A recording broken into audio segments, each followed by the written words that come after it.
we get started, I want to thank you all for coming in. There's some people of note here that I'd like to point out. First of all, everybody here's in court, and I appreciate you all coming out. But my sister Lori's here. She's been my biggest cheerleader. Thank you for coming back out. My wife and my son, who are kind of my muses, mentors. You're I said welcome. it the other night, my wife hasn't had a dining room table for 20 years because all of these things have been set up on the dining room table. So thank you for that. My roommate from college and his mother and his wife, Dave, he is immortalized in the Empire State Building painting there. That's him walking up the street with a goofy ass giraffe t-shirt. So I did not change that t-shirt. This gentleman here, Buddy Eliezer, for those of you who follow me on Facebook, I did a painting here recently called Himba Girl. It was of a girl from Namibia, from one of the tribes. That photograph that I painted from came from Buddy. He runs a business where he takes people on African safaris and other trips, but Africa's the main one, and they're going deep. I mean, he's going to, you just like stayed in a tent in Namibia for like a month, didn't you? Yeah.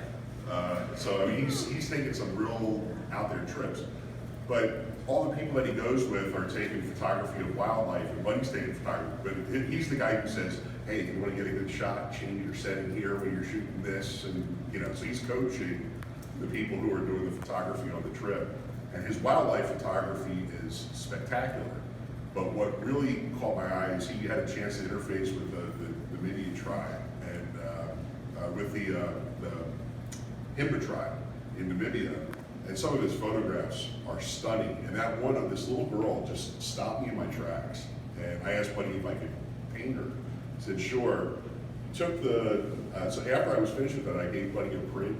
He went back, was with the tribe, got a picture of him with the girl with the print that I had a chance to post online. So if you have a chance, go to my Facebook site and check that out. I think that's one of the coolest things in the world, and I thank you for that, Buddy. Sure. You all are friends. I know everybody here. Just a little back. I grew up.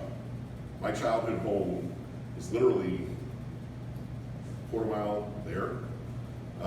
If you go right out the campus on the other side, Riggs Mill is right there. And at the top of Riggs Mill is like a little castle, and the road that runs up to that castle runs right behind the back of my house. So as a kid, I lived on the biking trail that went up and down the towpath on this creek, and it was right here. I got into Penn State main campus as a freshman, but kind of save money and worry a little bit about economics, I decided to go here. And I actually walked to school here many of the days, just walking up that towpath coming here. When I went to school here, I would always come and see all the shows in this gallery. This gallery had some pretty cool stuff. And I remember being a student here saying that one day I'm gonna show my artwork in this gallery. So it's kind of cool that that's come about. For those of you who were at my talk the other night, that was a very abbreviated version because there was lots of people. I want to keep this informal. If you guys have any questions about the artwork, I'm happy to get into it. I'll give you a little bit more information than we'll talk about the other night. When I was a little kid, my earliest memory of drawing is with my brother, and we would sit down and draw cars, hot rods, and at that time, if you remember kind of like the rat rods on the West Coast, you'd see, these cars, or they do caricatures of these guys on cars. They had the big back wheels and the heads and the eyes would be popping out of the guys and the tongue would be wagging and they're driving the car. Well, that kind of artwork, I remember as a little kid, and my brother and I would sit there and try to make up our own hot rod cars. And the cars probably would never run if they would actually build those cars. They were like really goofy, imaginative cars. The parts all in the wrong places, but that's kind of my earliest memory of drawing. When I was 8, 9, 10, I have an Uncle Joe who's right in between my mom's age and my age. So he was, kind of in that in between. He gave me stacks of his old Mad magazines and comic books, and he's like, oh, there's this science fiction artist named Frank Frazetta. You gotta learn about this guy, the guy's awesome. He gave me a book of Frank Frazetta's artwork, and I was hooked. Frank Frazetta's the guy who kind of invented the look of Conan. Prior to that time, Conan looked like Buck Rogers. He was kind of like, dun, dun, dun, dun, Conan. And then Frank Frazetta got a hold of him and made the long hair and the battle axes and, half naked with a little tunic on. And that whole look was developed by Frazetta. And if you go to, I had a chance to see an imaginative realism exhibit up in Allentown a couple of years ago. And there's the classic age, the golden age of illustration, where you have Pyle and all these guys from down in Delaware. And then you have the guys today. And they talk in that exhibit, they have a delineation. They have pre-Frazetta and post-Frazetta. Because Frazetta had that much of an influence that he changed everything. When I was a little kid, I would sit there for hours just replicating Frank Frazetta artwork. And my mom would say, the house would be burning down, you wouldn't even know it, because I would get so obsessed with drawing this stuff. And to my parents' credit, as a little kid, I'm drawing very violent sword, axe stuff, and scantily clad women. And when I would take it and I'd show it to them, they were like, this is awesome. They were, my parents were very, very encouraging. And thank God for that encouragement, because every time hey, this is cool. It's like, and I do the next one. And the next one, and the next one. So that encouragement as a little kid really, really got me going. In fact, Frank Frazetta, I had this painting has two Frank Frazetta covers in it. That's a Frank Frazetta cover, and that's a Frank Frazetta cover. And this Frank Frazetta cover, I had a chance to draw that in high school for a collage I did in high school. So it's kind of neat, to come back to it in a painting and put something like that in a painting. A couple years ago, I had a chance to meet Frank Frazetta's son, and I actually have in my office an original Frank Frazetta drawing. So it's kind of nice being able to connect back to him. Went to college, wanted to be an artist, realized that I like to eat more than I like to draw, and focus on business. But I got my job with Air Products December of my senior year in college, so I still had a semester to go. That last semester, I took an oil painting class with a lady named Santa Barrasso, who's now head of the art department down at Texas A&M. And great class, because what she did is she set something up and said paint. There was no recipe, she'd set up and said paint. And she would come around and put her arm around you and critique you a little bit, but that kind of got me into painting. Up until that point, I was doing nothing but drawing. And my style, when I first started, was very monochromatic. And she's like, she was pure-hearted Mexican. It's like, where's the color? Get the colors. You got all these colors, use them. So, she was very encouraging for the use of color. And actually, you can kind of see her influence in my work, because there's an awful lot of colors in this stuff. When I was little and I noticed this when at the art show the other night, and I kind of came back and I got a little chuckle for myself. When I was a kid and I would color, my favorite color was yellow. And when I would color something, if there wasn't a little bit of yellow in it, it didn't look right to me. So I always had to put a little bit of yellow in there. Actually, if you look at every one of my paintings, there's a little bit of yellow in it somewhere. So my coloring habits from a little kid really get stuck. I didn't notice that until the other night. I'll be damned, there's a little bit of yellow on all these things. I put down the paintbrushes when I started working, didn't do a painting until the early 2000s, and a couple of things happened. My mom's parents passed away, and through that, though, I was able to get reconnected with my Uncle Joe. Went over to his house and noticed that he was painting. And it was like, Joe, I didn't know you painted. He's like, yeah, I kind of nuts around a little bit. And the fact that he was painting and I wasn't, I was a little shamed by that. I was like, yeah, I really need to be painting again. So I started painting again. I also had a trip to Paris. I went to the Louvre, went to Musée d'Orsay, and that kind of got the juices flowing again. And since 2003, I've had a painting on the easel nonstop. I started and it just kept going with it since then. What kind of jumped to the still lives. And probably what I'm getting most noticed for are these really complex still lives that have a lot of objects in them. And I get questions on where did that come about? And it really a little bit of a happy accident. Mid-2000s, I had done a couple of portraits. The first painting I did when I started back was a portrait of Emily in an orchard. And then I did a portrait of Sarah at a tailgate called the Tailgaters. And so I had a portrait of both girls, and I wanted to get a portrait of Cole. So that was weighing on my mind. I'm like, I gotta find an opportunity to get a good photo of Cole so I can do a portrait of him.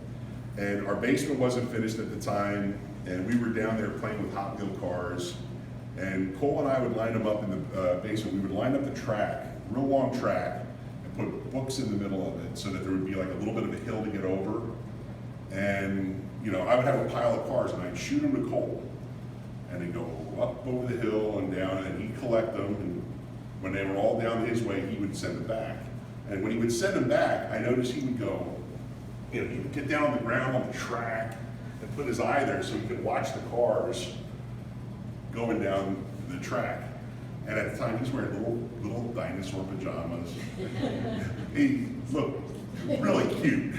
And I'm like, that's it, that's the portrait. So I ran upstairs, grabbed my camera, and I'm trying to take pictures of him.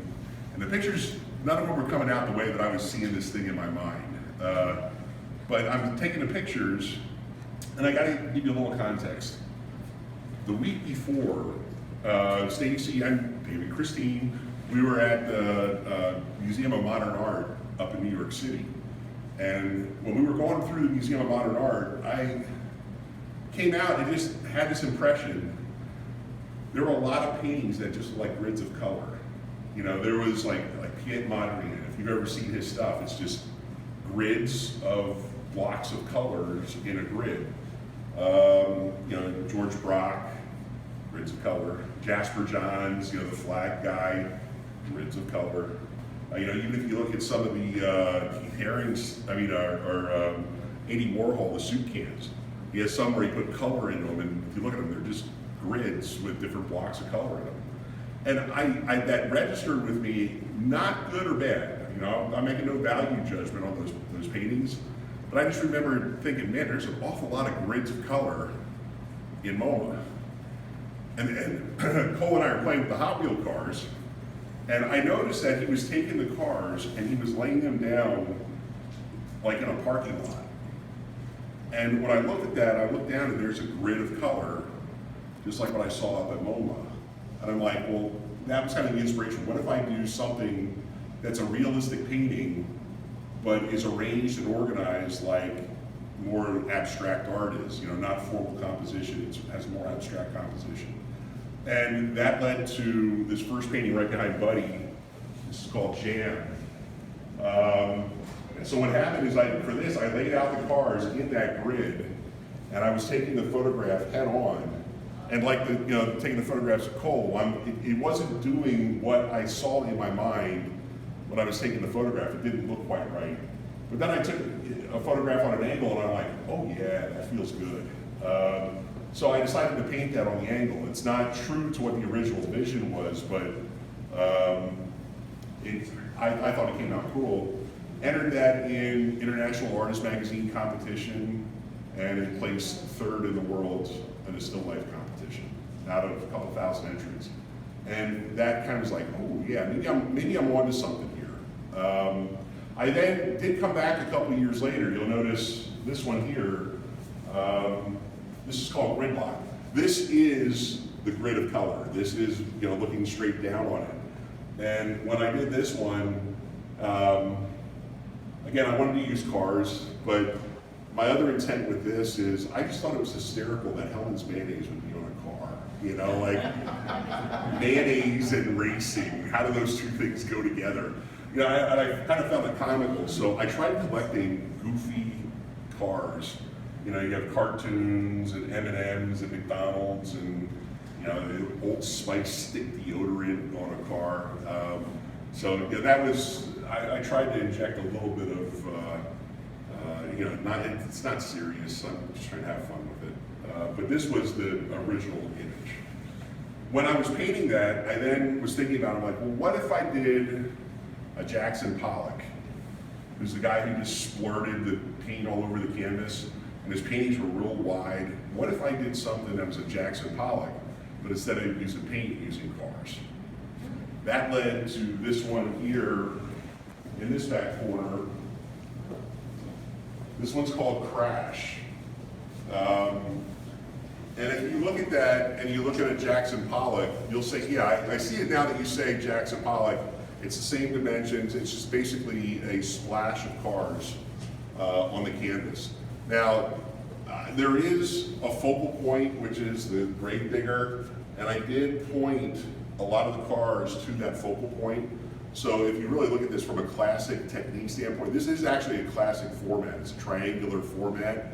I couldn't resist doing that when I started laying it out, but the original intent was for that to be random. It's just a random collection of cars. We'll talk a little bit about technique on that later. There's a lot of things that I do to kind of create that three-dimensionality so that, you know, some cars go back and some cars can pop out. We'll talk about that in a bit. After I did that painting, it showed up at the Allentown Art Museum, and I gave a quick little talk up there, and the guy who's the curator said, I like that you use form and repeating shapes. You know, the cars are a repeating shape. You use a lot of repeating shapes. Your art is about shapes. I'm like, really? You know, interesting observation. That's not the way my mind was working, but okay. And that got me thinking, you know, I'm not a car junkie. I just happened to stumble upon working with cars. But I said, what's a more interesting shape than cars? And to me, the most interesting shape is the human form. So I'm like, okay, well, what if I do something with the human form, but repeat that shape? And that kind of, you know, I started thinking about, okay, well, what kind of human form? And then I kind of got onto soldiers. And it led to this painting, which is called Pile of Soldiers, and which is probably one of my personal favorites. And a lot of people look at that and have asked, you know, is there a political message in there? You know, a lot of people read my paintings different ways. You look at that, it's just a simple collection of comic books and soldiers and not serious. From the mind of a little kid looking at that, you're gonna say, oh, that's cool.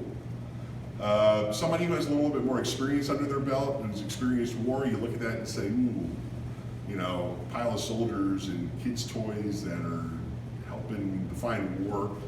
They see a more serious message in that. And I'm okay however you look at it. I am personally trying to have fun with the paintings, but I like that people read them different ways. And I do intend that. I hope you see different things in it. I hope people see it different ways. From a technique, and that just led to, you know, once I started getting into the complex still lives, and I started getting nice reactions to the paintings, it just branched off from there. Another painting that's kind of got that where you got the vibe of serious and not, on that far wall. Yeah, let's walk to it,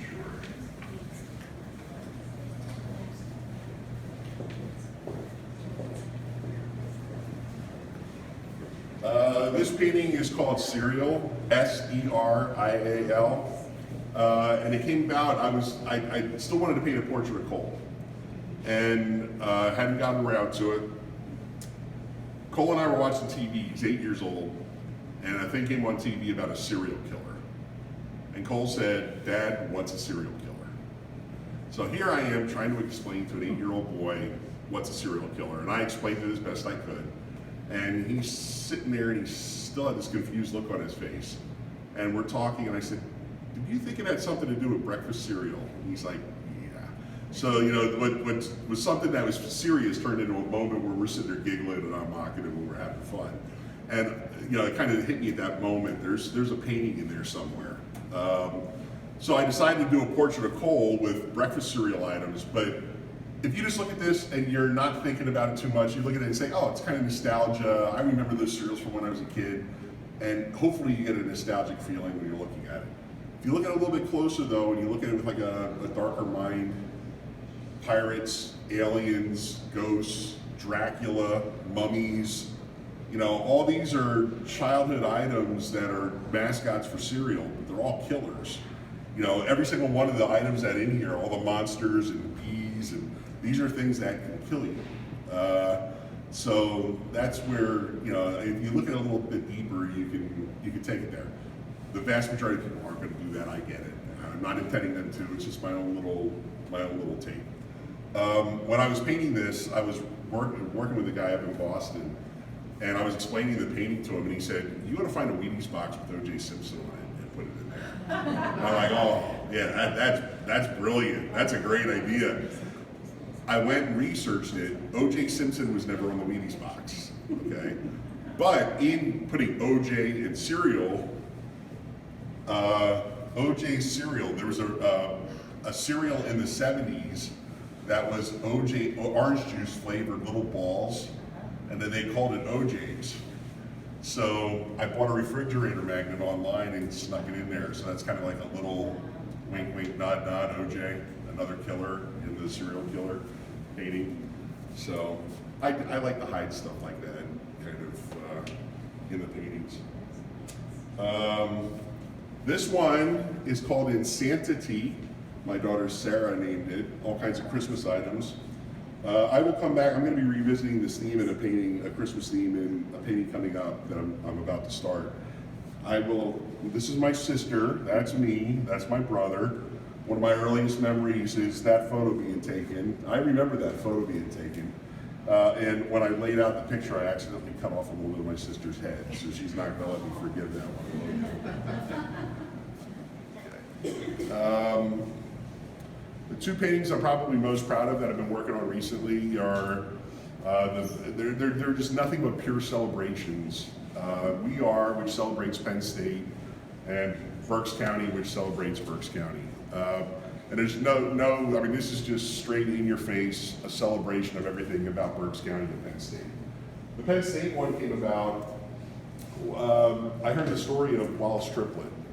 And I don't know if most of you have heard that story. Wallace Triplett, if you can see, this is Wally Triplett here.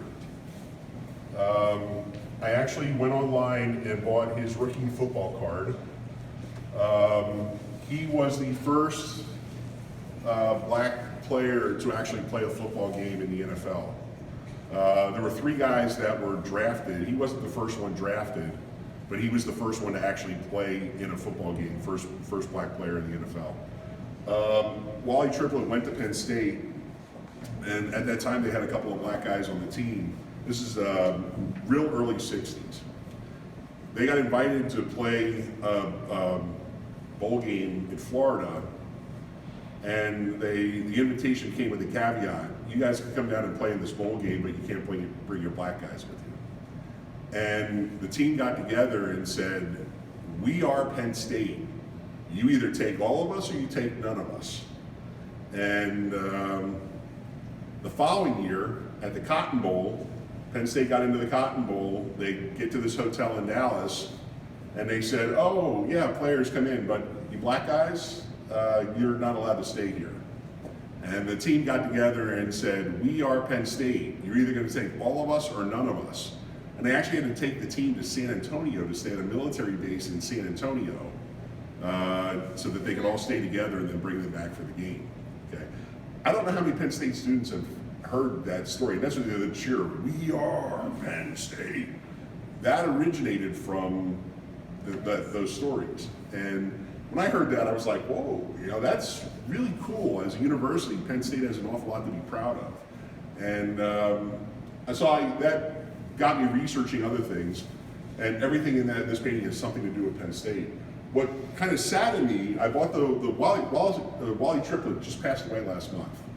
And he was very active with the football team. He used to go back up and tell stories to the players and everything. He was a legend. His rookie card, if you look at the back of it, it says in the offseason, he's a salesman in Philadelphia.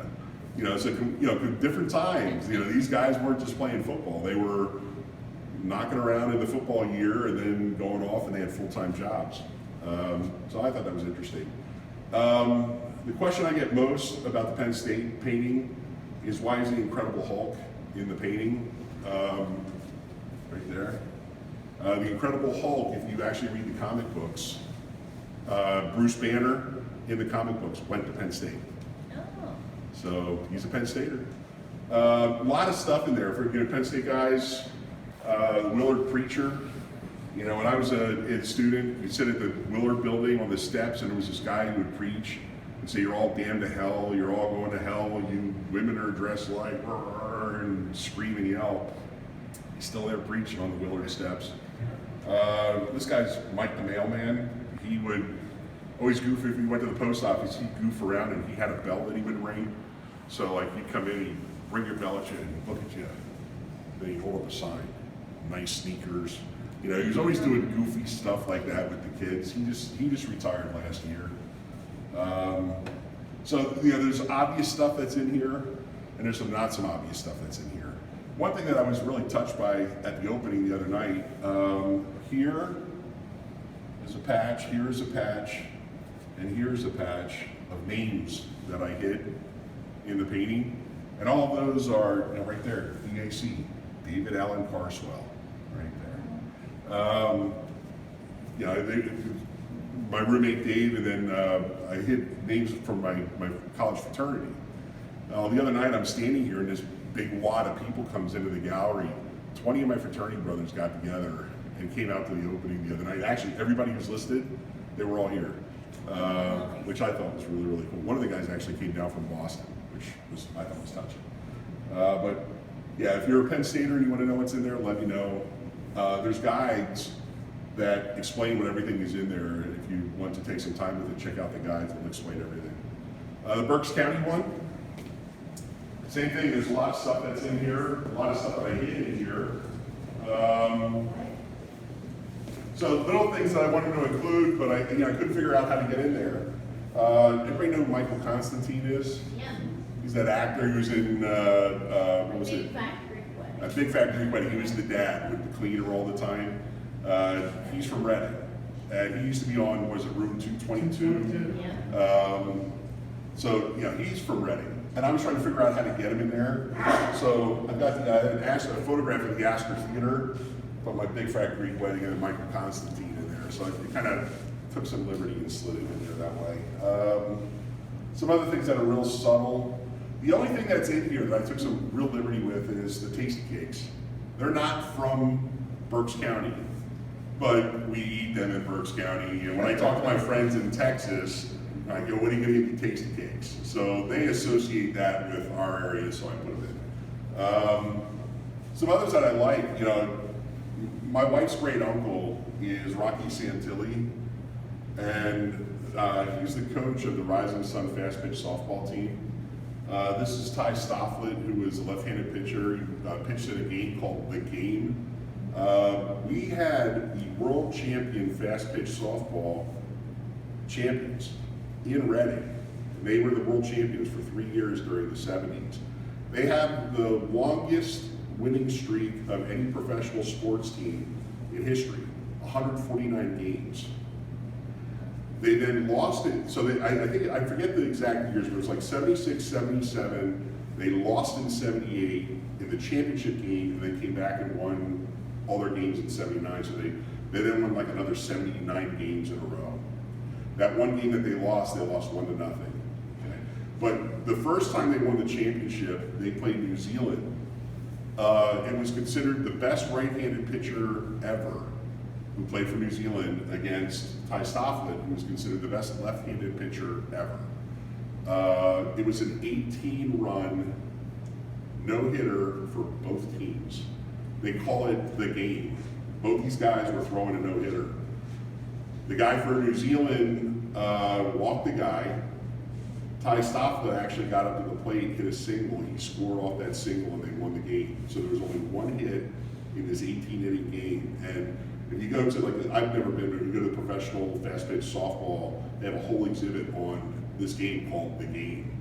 And you know, Rocky, his team, this is a team from Reading that won that world championship. And Rocky would tell stories. They have games here. There'd be 5 people sitting in the stands, and they'd go to Milwaukee, and you know, things would be sold. They go to Canada, and they were treated like royalty. But you know, people around here aren't even aware that they existed. Most people aren't. Ty Stofflet, he was clocked at throwing over 100 miles an hour underhand. Pagoda's in here a lot, Keith Haring, the artist, Glenn Austria, Chad Henney, Daniel Boone. There's a lot of good stuff. My kids, I like to hide them in the paintings everywhere. That's a portrait of them here at Christmas Village. And I also hid their names right here. If you look real closely, it says Cole, Emily, and Sarah right there. Let's see, technique. We can talk about this one. If you look, excuse me, Marilyn asked me to include a painting that was unfinished. So that painting in the back is an unfinished painting. If you notice, the background of the painting, you see that like dark mud color. What I do, I paint with turpentine. The turpentine is the medium that you're using. It's like the water if you're using watercolor. And when you clean out your brushes, all the oil paint settles down to the bottom. So you get this buildup of all this paint in your turpentine jars, like a mud, brown color. I used to have to take that and throw it away. And it's a real environmental issue, throwing that away. Technically what you're supposed to do is you're supposed to take it and let it sit out and let it dry and then take it and throw it away. And it's just it's a royal pain in the ass. So I started looking at that saying, what can I do with it? I started using it as a base layer in my paintings. It's almost like when you paint a wall in your house, that second layer of paint goes down much easier than that first layer of paint goes down. Same thing, if I put that layer of paint down, the second layer goes on much easier. And since that time, my paintings have become, I think, much more vibrant, and I'm painting a lot faster because I'm now painting on paint, which speeds up the process. You look at a pile of soldiers. When I say this, now you're going to see it. A pile of soldiers, I didn't have that background color on it. If you look at that next to commercial art, you see how commercial art is like darker and a little bit more vibrant in color? That's because of that base layer. My earlier work almost has a chalkiness to it because I wasn't putting that base layer down. Okay. I use a grid. Sometimes that grid is a 1-for-1. Sometimes it's 2-for-1. Like I'll have a 2-inch square and the reference will only have 1 inch. I have to do that for the big complex still lives, or else the perspective, you'll never, ever get the perspective right. If you're sitting here trying to paint and then you're painting something over here and you're looking down here, your angles get all messed up. So by putting a grid on it, it almost breaks the painting down into smaller paintings. By painting in chunks, you can keep it organized and keep the perspective right. Something like these boxing paintings, where if a person isn't shifting to the left or the right a little bit, nobody's going to know. So there are no grids in those. These are actually compilations of photographs. The one on the bottom is 40 different photographs that I took of different people, and I just kind of stitched it together to make that painting. If you go on my website, under technique, there's actually a slideshow of that painting being developed, and you can see the layers of paint coming in. I encourage you, if you're interested and you want to know more about the technique, the website will really teach you about that painting. But I just started stitching different people in places. There's a guy down here I painted. I didn't like him, so I changed him out for another guy. You're making lots of decisions like that on the fly in those kinds of paintings. The one on the top, what was interesting about that, I like, let me take a step back. Those of you know me, delicate. Come on, I'm not delicate. She used that to describe the paintings. But I like, boxing. I also like that time right at sunset, you get some really cool light and colors in the lights. I like artificial light, I like neon lights. That's why I like the cheesesteak places that get all lit up. That jazzes me. That stuff is fun to paint. There's real contrasting colors. Boxing, same kind of thing. If you look at my boxing paintings, they're less about boxing than they are about the people that are there. I'm a real people watcher. I took Stacy to the fights one time. She's like, this is gonna be stupid. And we were there for what, like 8 hours? And you're like, I had a great time. Because just the people watching is fascinating. So I tried to capture those in those two paintings. I'm more interested, or as interested, in the people that are there and the whole scene as I am in the boxing itself.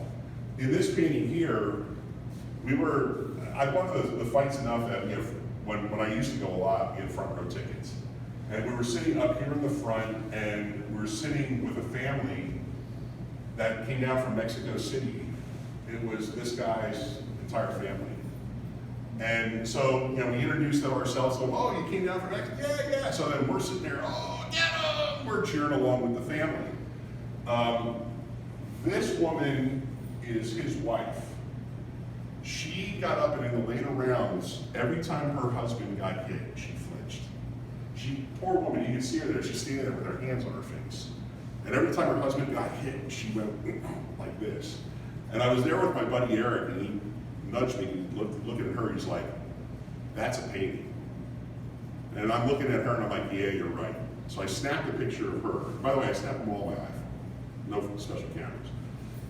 So I got a picture of her. We're sitting there, and we started talking, and find out this woman here with the two boys, she is the wife of that fighter. She was oblivious to the fight. You know, she was sitting there, she was, you know, worried about the kids, and you know, it was almost like she was there babysitting and could care less that her husband was getting the crap kicked out of him in the ring, you know. But the contrast I thought was really interesting. So, you know, I know that when I look at that those are the wives of the fighters, and I see that most people wouldn't. But I think there's at least some interest in seeing the faces of those people. Really interesting diversity of the crowd. And I find the people more interesting. And I hope that when you look at those paintings and you look at the people, you say, who is that? I want to know their story. You know, because they, a printer when I started encouraged me to blur out the faces. It's full of crap. I think people like seeing individual people and wanting to know, well, you know, what's their story? You know, who is that person? So I like putting the detail in of the people's faces so that you're looking at them and saying, you know, I want to know a little bit more about that person. So that, to me, all these people here in the fights, that's Russell Peltz, the fight promoter, that's Joe Hand. This dude is at the fights all the time. He's always wearing a t-shirt with the sleeves rolled up and a pack of cigarettes in his sleeves. You know, I want to know the stories of these people, you know, so I find it interesting, and that's why I include so much of the people. If you look at this, you know, probably a fifth of the painting is the boxing. The majority of it's everything else. Some other quick technique things. I'm left-handed, so when I paint usually from the bottom right to the top left, and I do it with a little bit of a hook so I can use my pinky to stabilize.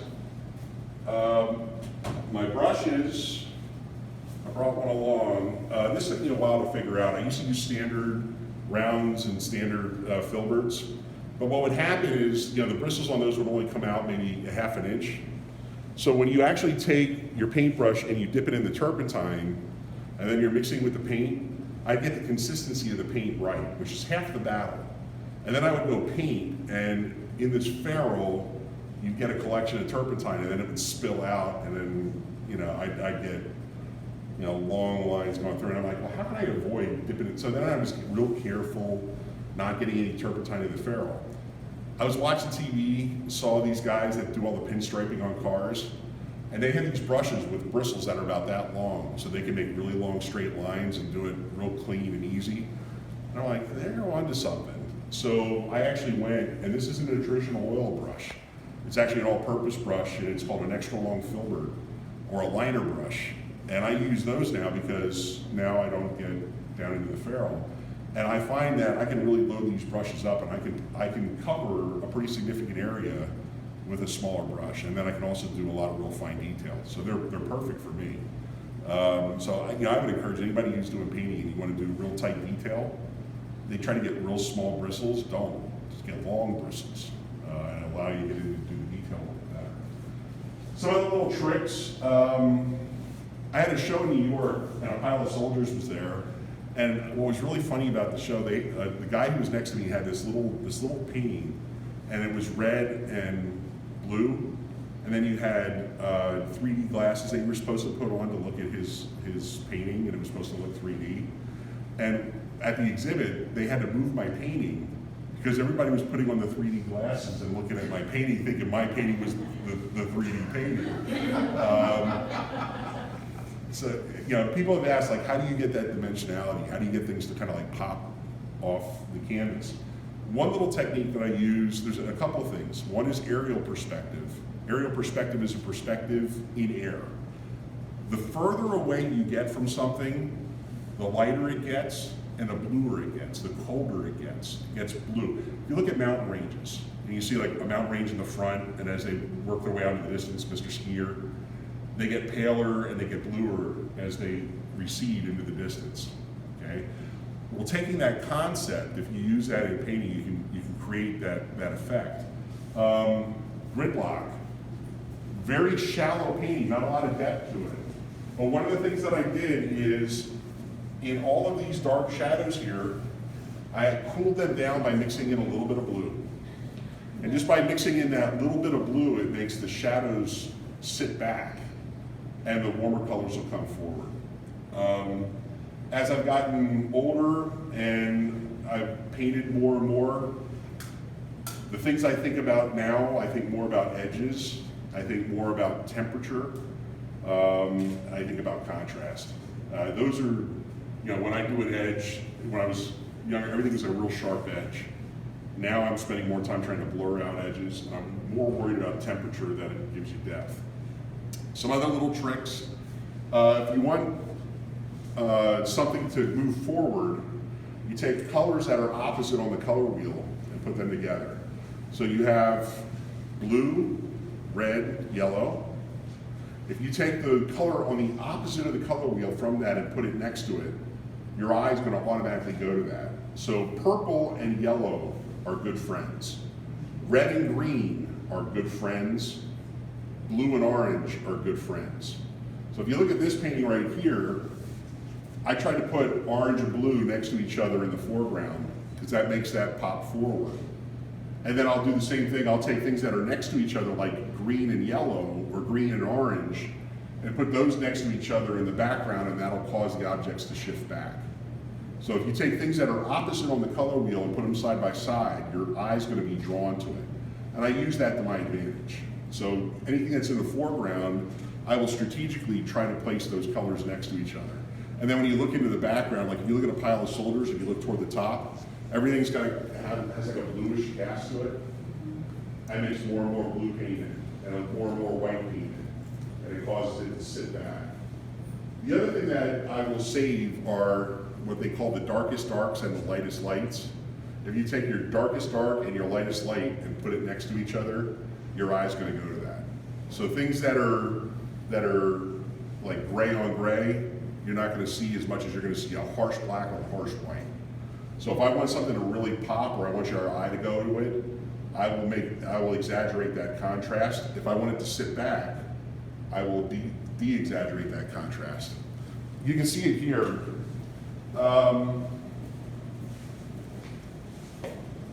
What color is this car? What color is this car? White. White? That might be white too. That might be white too. What color is that car? That's white. What color is that one? It's gray. Whitish gray. What color is that one? Whitish gray. All those cars are, your mind reads them as white, whitish. Which one is your eye drawn to? Top left. You notice I have my blackest black right next to my whitest white. So your eye is going to be drawn to that. If you look at this car, I want this car to sit back. I don't want this car to stand out. That car reads as white, but it's actually a middle gray. Okay? So, if you use that contrast and save that, you can have people's eyes go to where you want them to go in the painting. And I'll usually use that to kind of direct your eye into the painting, move your eye through the painting, and let you come out easy. So there's a lot of thought. This composition here, your eye is going to come in. You immediately go here, but there's a nice C shape, so your eye can kind of come in and go out of the painting. You'll also notice that people that are on the left-hand side of the painting tend to be looking toward the center. People on this side tend to be looking that way. Again, if you see a person and you see them looking at something, you're going to follow what they're looking at. So I use that to my advantage and try to get you to look where I want you to look. Okay.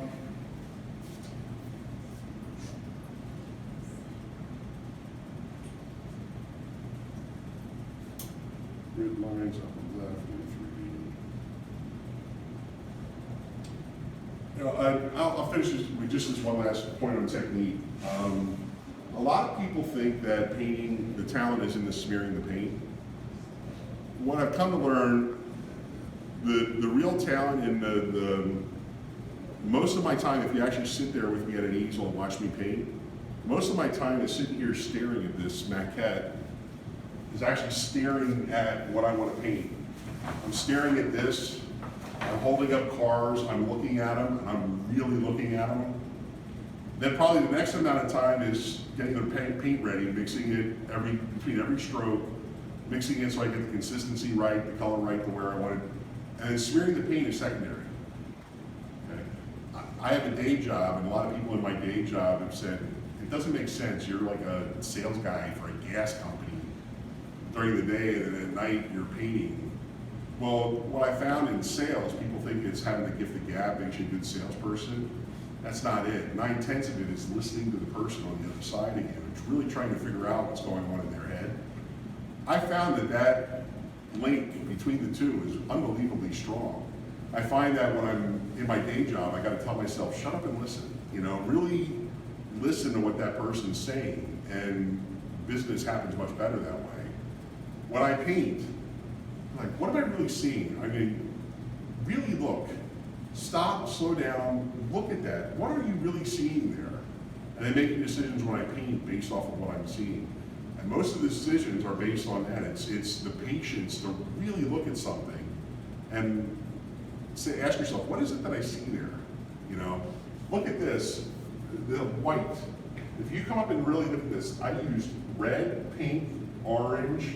There's green here because it was reflecting the green off of this car. There's blue here because it's reflecting the blue off of this car. There's very little white paint in that white car. It's a lot of other colors. So that challenging yourself to really observe something and think about it and say, what is it that you see, really makes that impact. I used to play that with the kids when they were young. When we were driving, I'd tell them, you can see all the colors of the rainbow in a sunset if you look. I'd play that game like, what color do you see? I see red, I see green, I see blue. And I think that's the greatest lesson that art has given me, is just kind of like slow down and listen and really observe. And I think that's the fun of it. You know, I learn a lot by painting because it forces me to observe. Any questions for me? Thank you all for coming out. Good to see everybody.